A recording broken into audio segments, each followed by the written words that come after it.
Hey guys, so you're gonna find a mix of a lot of different content here. There's gonna be beauty content, there's gonna be my music, poetry, spirituality, probably outfits, beautiful photos, like just gonna be a lot of different content. I hope you enjoy.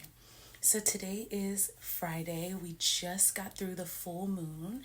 That was yesterday, but you know the energy of the full moon lasts for 3 days before the moon and 3 days after the full moon. And that's the new moon and the full moon. That cycle goes. So we're still kind of in the mix of Leo energy, even though the moon will be phasing into Virgo. Okay, and if you are somebody who enjoys sidereal or Vedic astrology, then in Vedic astrology, we are definitely still in the throes of Leo, technically kind of like Cancer too. So it's very interesting. Today, I the goddess, of course, but in relation to Fridays and the energy of the rose.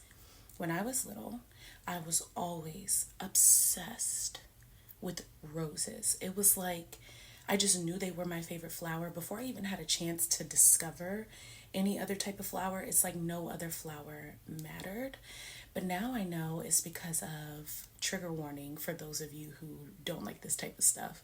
It's because of the frequency and the energy of ascended masters like Mary Magdalene and the feminine coming of age stories, the feminine spiritual awakening stories of Goddess Inanna or Goddess Ishtar, these very ancient archetypal energies for women, how we rise up into our authority and rise into our throne, into our queendom.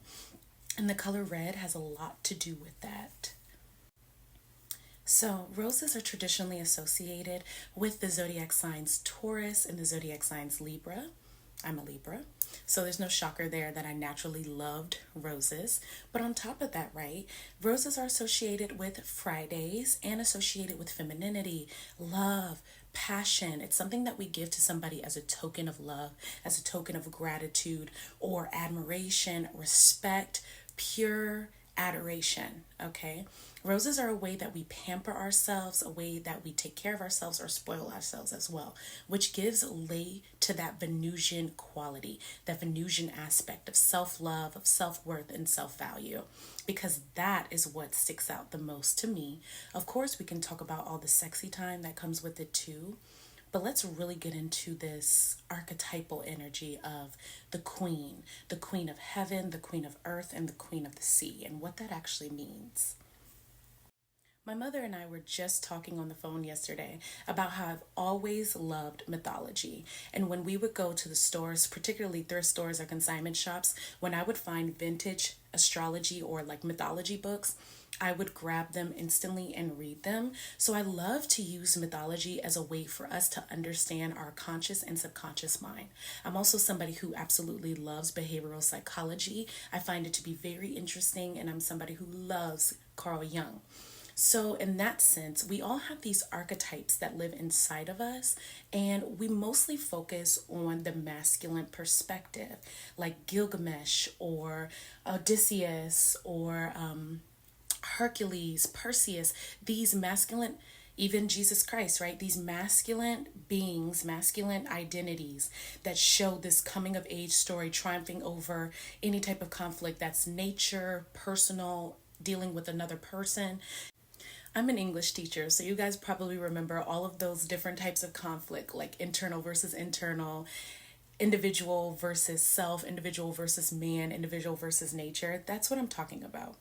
But we don't ever really focus on the feminine archetypal stories, like the stories that appear inside of epics like Gilgamesh when they talk about Goddess Inanna or Goddess Ishtar, because they have this very particular energy where they have to descend.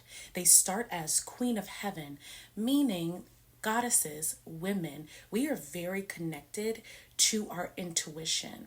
And that's something that we know in society, and women are allowed to revel in, no matter what religion you come from or what society you come from. So we already have a lot of information that's being downloaded to us. We have a very close connection to God and a very close connection to spirit, intuitively, naturally. That is something that's established when we are young girls. The phrase is a boy has to become a man, but a girl is born a woman. That's because we're embedded with the intuition already as soon as we come out of our mother's womb. Then, as we get older, we start to go through these trials and tribulations in life as women. And this is something that I notice for all women, and especially women of color.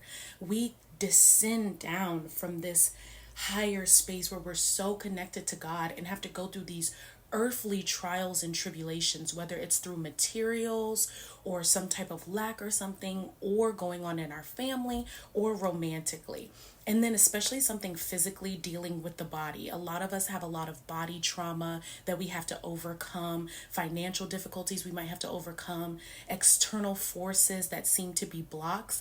That's what's embedded in the female epic. So we descend from our crown chakra down the spiritual body, and then that's reflected in our external world. So of course, as within, so without. We move from that Queen of Heaven energy, being very connected to God, to having to integrate those lessons into the body. So they're not just ideas, but they become a physical understanding. That's something that's embedded in the bones, and that's why we pass down things, either like generational blessings or generational curses, to our lineage, to our children when we give birth. It's that process, especially if we don't ever come back up, because our role as women is to always rise up again. That's when we become queen of earth, queen of land, when we descend down. And then when we become the queen of the sea, we transform our emotions in our womb space, because the sacral chakra is where we hold all of our emotions, and it's another center. It's like another brain. That's why women are so powerful, because our wombs are like a second brain and a second heart, and they store a lot of memories here. So we have to work through our emotional waters to come back up again as Queen of Heaven. Now, what does this have to do with the frequency of the rose? The rose in itself, the petals opening and the petals blossoming, mimics the pattern that Venus makes in our solar system. When you see the movement of Venus in the sky, it makes this beautiful petal formation, 8 petals to be exact, that mimic the shape of a rose when it is in full bloom. And that shows the feminine awakening process and the cycles that we go through with our menstrual cycles, with our emotional cycles, and with our own coming to self, connecting to self journey.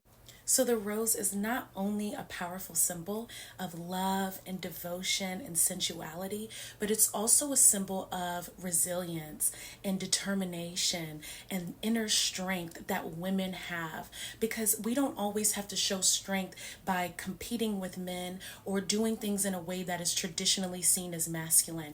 Our strength is subtle. Our strength is soft. It's in our power to adapt. It's in our power to grow and to transform and to allow ourselves to be tapped in to our own emotions and to our own knowledge, and allow ourselves to wane and to wax just like the moon does. Sometimes we're in a very high space, and sometimes we need to come down for a second and retreat into our own feminine centers. So that's just a little taste of what the rose represents. And then there are also so many beautiful lineages that connect to the rose, like Mary Magdalene, Hathor, Isis. So I hope you enjoy this Friday and have a little bit more information on why roses play such a huge part or such a huge role in our society. And have a beautiful weekend. I will talk to you later. Bye.